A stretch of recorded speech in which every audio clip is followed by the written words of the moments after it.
Chapter 14. Record-keeping procedures for human food. Accurate record-keeping is an essential part of a successful preventive control system. This chapter covers records that are required under the preventive controls for human food regulation, general information required on these records, examples of implementation records, how to review records, and record-keeping logistics. Regulatory implications related to use of computerized records are also addressed. The chapter does not cover records that may be required by other regulations, customers, auditors, or business needs. In general, there are two types of required records in the preventive controls for human food regulation. 1. The food safety plan itself, and 2. Implementation records. All of these documents are subject to review and copying by regulatory personnel. The components of the food safety plan were discussed in earlier chapters. Essentially, these food safety plan records document what you need to do. It will include the following: hazard analysis regardless of outcome. Preventive controls if hazard analysis reveals a hazard needing preventive controls. Based on the nature of the hazard. Process preventive controls. Allergen preventive controls. Sanitation preventive controls. Supply chain program requirements. If you have a hazard that needs a preventive control, you need a recall plan. Monitoring procedures. Corrective action procedures. Verification procedures. This chapter focuses on implementation records. Implementation records document the actual implementation of the food safety plan. In other words, implementation records demonstrate that you did what you were supposed to do. Examples of implementation records include, where applicable, records that document the actual monitoring of preventive controls, corrective actions taken, different verification activities performed, validation activities performed. If needed, the supply chain program checks and applicable training records. The slide from the E.G. Food Company's Food Safety Plan in Appendix 3, Food Safety Plan Example, illustrates how implementation records could be referenced in a food safety plan.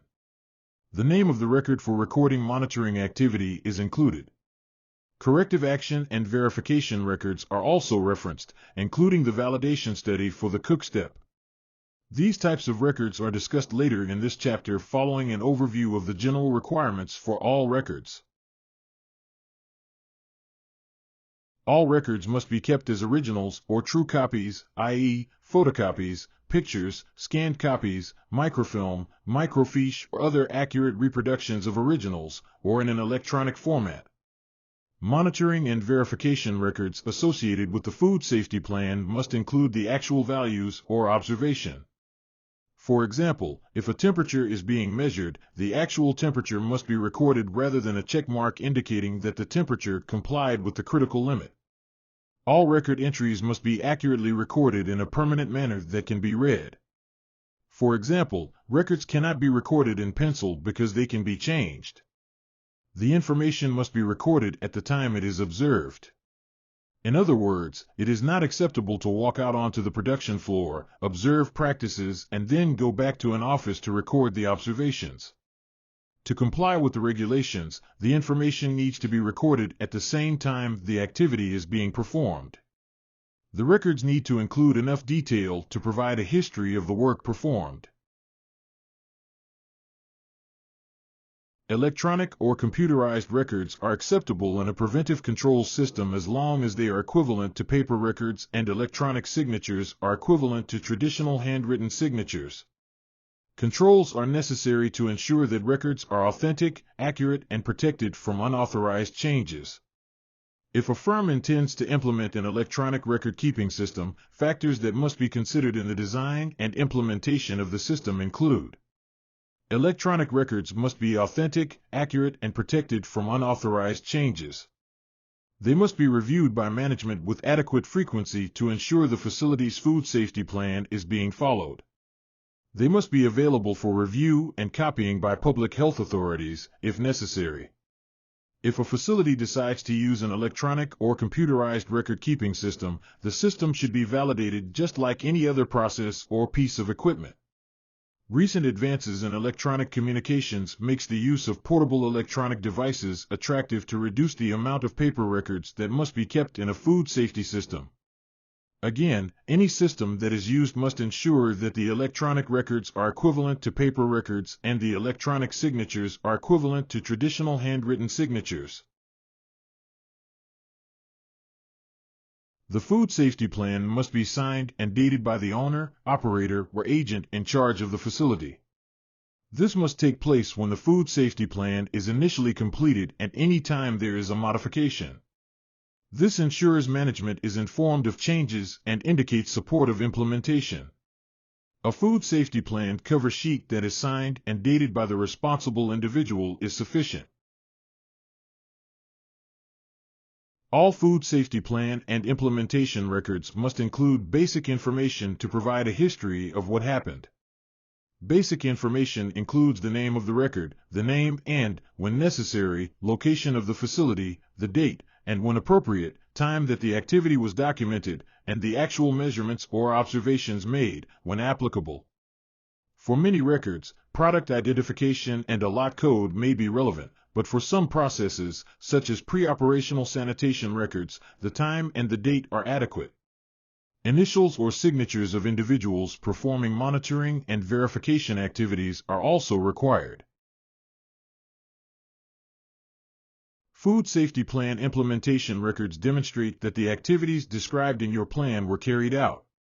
These include monitoring, corrective action, several types of verification activities, your supply chain program activities, and training records. Examples of some of these records are discussed below. Other implementation records may include information used for validation and decision-making during hazard analysis, such as published scientific studies and plant studies done by technical experts, and data from other experts such as trade associations, equipment manufacturers, or sanitation chemical providers. Documentation of verification activities associated with the supply chain program, such as ingredient testing, supplier audits, also represent implementation records.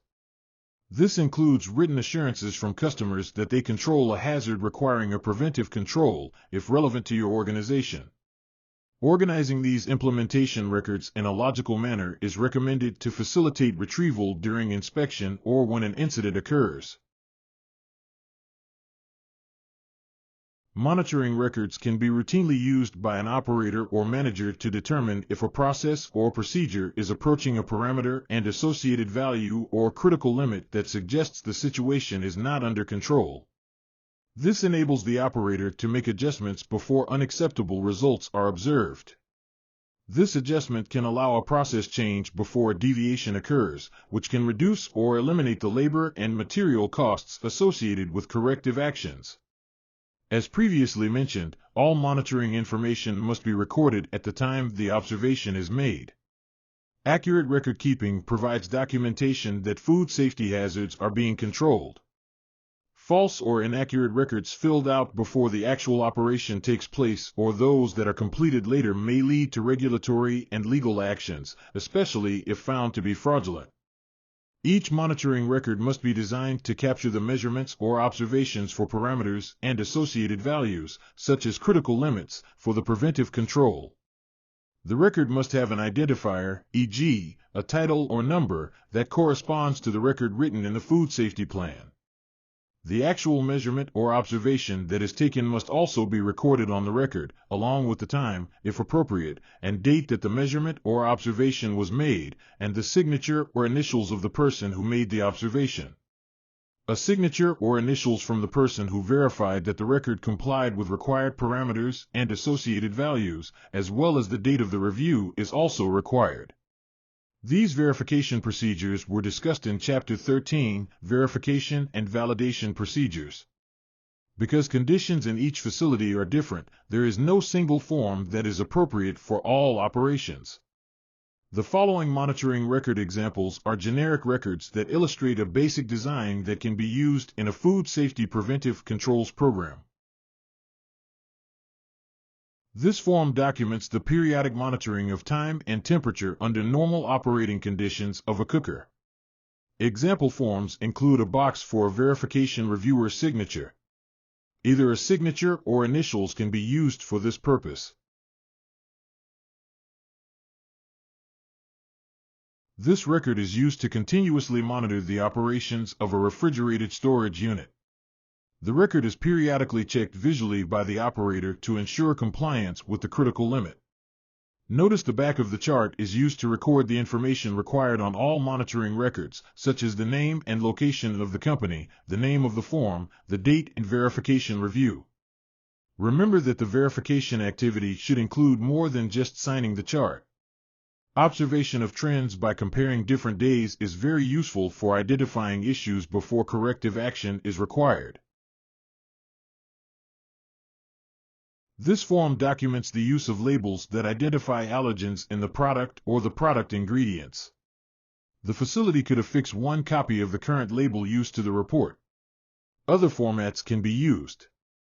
The monitoring record could look very different for facilities that use a different approach to monitoring labels, for example, if a barcode scanner was used.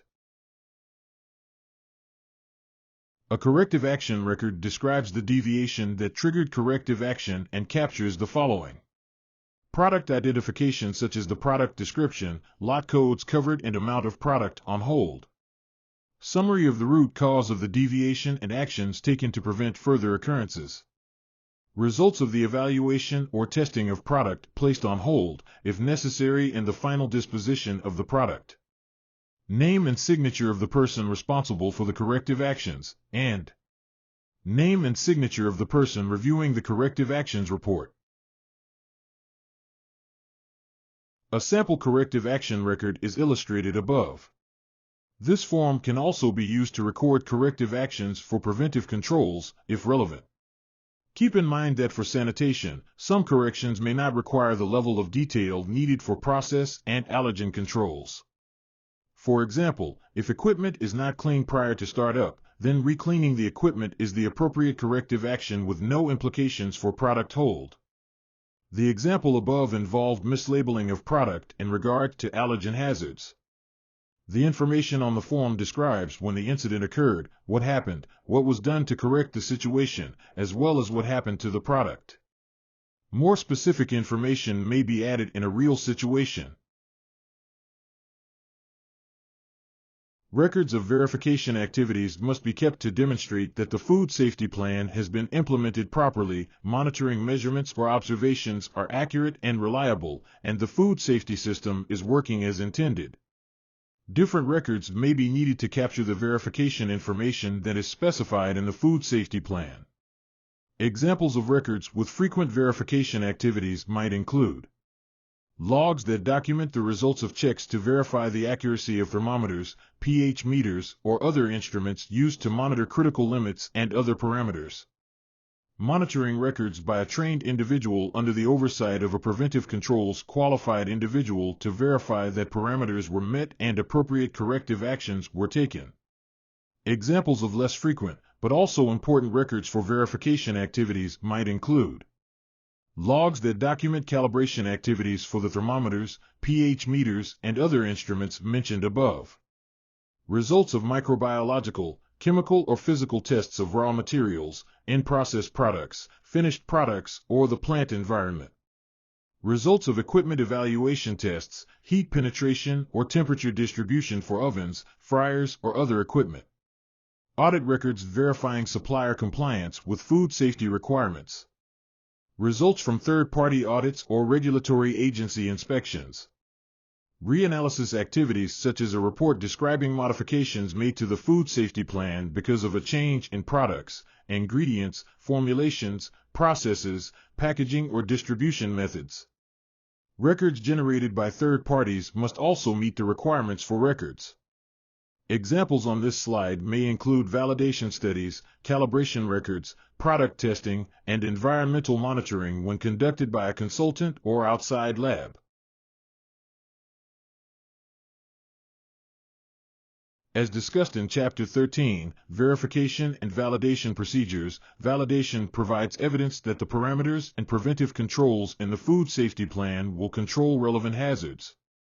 Validation answers questions such as, are we doing what we should be doing? Are the preventive controls, and the parameters and values or critical limits at CCPs adequate to significantly minimize or prevent food safety concerns? Is there new information the facility should consider regarding the safety of their products, like emerging hazards? Does lack of customer or consumer complaints, when you have a system to collect them, suggest that there is history of a food safety concern? Many sources of information can be used to validate a food safety plan. These include validation studies done by process authorities, in-plant or challenge studies conducted on your specific product, trade association summaries on emerging hazards, university or research institution reports and studies, peer-reviewed journal articles, and regulatory or other guidance documents. Records supporting validation decisions made by the facility must be maintained. This form could be used to document daily accuracy checks of all thermometers used in the daily process monitoring operations. The form could be modified to include a procedure number for the work instructions used. Otherwise, the method or procedure number could be written in the method column. Note that the thermometer sensitivity should be based on thermometer manufacturer's stated sensitivity. An ice bath would be appropriate to check thermometers used for cold temperatures. If boiling water is used, the temperature for the altitude at the location should be indicated. Instead of heading the column boiling water check, a standard operating procedure could be referenced or other descriptive terminology. This form could be used to document the calibration check of thermometers. As mentioned in the verification chapter, the facility needs to determine the frequency with which such activities are conducted. Thermometer calibration may occur on a quarterly basis, a monthly basis, an annual basis, or other frequency deemed appropriate for the type of thermometer and other considerations. Chapter 13, Verification and Validation Procedures, discuss procedures for product testing for verification. The results of those tests are verification records. Data from in-house or outside testing should be maintained in original records that document the laboratory conducting the test, sample identification, including date of sampling, lot number, etc. where applicable, location of sampling, e.g., finished product, in process, environmental sample site, etc., date of test, target microorganism or chemical, methods used, and results of the test per unit volume, e.g., per gram, per milliliter, or per analytical unit for presence/absence tests. An example is not provided because the types of tests and the acceptable limits vary substantially. Note, a result that says negative or not detected must also include the analytical unit, e.g., grams, milliliter, per swab, etc., in order to determine the sensitivity of the test. Verification or review of monitoring and corrective action records is another element of record keeping. This review should ensure that the information is complete and that procedures were followed appropriately. After the record is reviewed, it is signed and dated by the reviewer. The example above uses the corrective action record discussed previously. FS Leader reviewed the information entered by the packaging line supervisor to ensure that the description of the incident was clear and that the corrective actions taken were consistent with those described in the allergen preventive control chart. Verification of monitoring records follows the same process. As discussed in Chapter 13, Verification and Validation Procedures, records of reanalysis of the food safety plan are required when unanticipated deviations occur, when there are repetitive deviations, at least every 3 years, or if a significant change in activities or new information, e.g., FDA determination, creates a reasonable potential for a new hazard requiring a preventive control or an increase in a previously identified hazard. For example, reanalysis is required in a situation such as a recall when a preventive control is found to be ineffective or not properly implemented. This form could be used to document this reanalysis. Forms should be developed to meet the needs of the organization. While a flow diagram is not required by regulations, it is very useful to include a review during reanalysis because flow diagrams provide a high-level overview of the process. A summary of changes made is a useful accompaniment to this checklist. This form is not required but may be a useful starting point. Reanalysis must be documented as discussed in the verification chapter. This report is an example of how employee training activities could be documented. Other training records could include attendance lists or training documents maintained in individual personnel files. The approach is flexible. The preventive controls for human food regulation requires that food safety-related records must be retained for a minimum of 2 years from the date the record was created. Records that relate to the general adequacy of the equipment or processes being used, including the scientific studies and evaluations, must be kept at the facility for at least 2 years after their use is discontinued, e.g., because the food safety plan has been updated. The food safety plan must be retained on-site. Electronic records are considered to be on-site if they are accessible from on-site. Other records, such as monitoring records, may be stored off-site if they are readily available within 24 hours when requested for official review, e.g., by FDA. All records associated with the food safety plan are available to FDA regulatory personnel or their designate. Having organized and accessible records is important to demonstrate that you have effectively implemented your food safety plan. Records are an essential component of a food safety preventive control system. They establish the history of past activity and can be used to demonstrate the effectiveness of your food safety program. The written food safety plan and implementation records such as monitoring records, corrective action records, verification records, and applicable training records are required. Supply chain verification activities and assurances are also required. Monitoring records must be recorded as the activity takes place. All records must be permanent, e.g., in ink with no erasures, and electronic records can be used if they meet requirements. Required records must be verified by an individual under the oversight of a preventive controls qualified individual. Upon request, all records associated with the food safety plan must be made available for inspection by FDA or their designee. Great job! You completed Chapter 14 lecture. Be sure to review all the chapter resources. Please complete all activities and exercises. 2 chapters to go. See you in Chapter 15.